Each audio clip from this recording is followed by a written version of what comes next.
Chassis prep, ATX. This is an ATX or mid-tower chassis. It supports larger system boards than a micro ATX chassis. You need a box opener or knife and a Phillips screwdriver. Cut the tape to open the box, turn the box over on the opened end. Slide the box up and remove the chassis.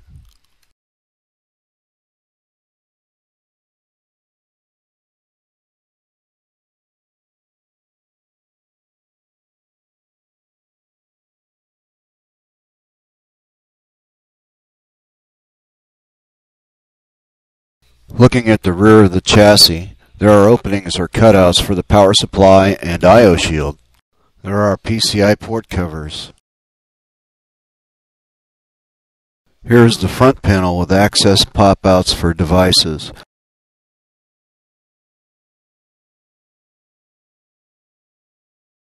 Here's the front side panel. This chassis comes with thumb screws for the back side and front side panels. If they are in too tight, use a Phillips head screwdriver to remove them. Set these aside for later. Remove both panels carefully by sliding them until stopped and lifting them out.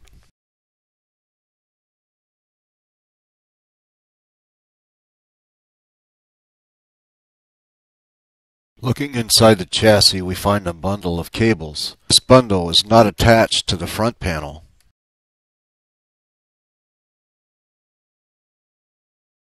There is also a bag with screws and other items we will need to install our parts with.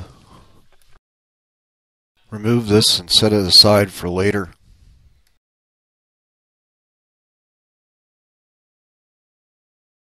The rear and the front fans will plug into a header or pins on the system board when we install it.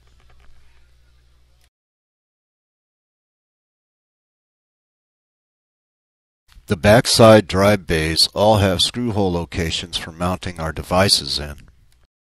The front side drive bays all are toolless plastic locking mounts.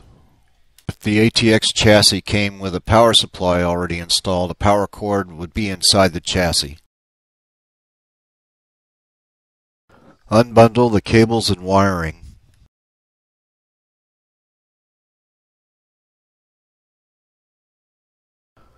We have two USB, one high-def audio, power and LED wiring, eSATA, and a front fan. The chassis also has a piezoelectric speaker on the front frame.